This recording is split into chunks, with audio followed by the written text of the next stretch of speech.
दूजा बारा वैन ने डिलीवर किया है पिछे वच्छी डिमांड 9.5 लाख दुध 30+ गारंटी वाला लोकेशन पाकपतन दुध 2 टाइम 3 टाइम जिन्हें देर दिल करे चुवाई कर सकता है 30+ दुध 9.5 लाख डिमांड जाती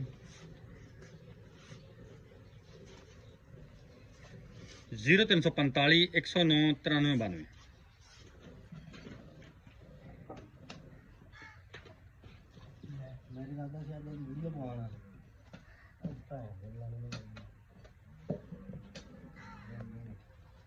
किधर गया हुआ जी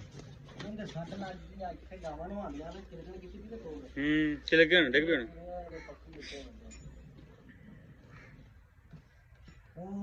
जगह बनाई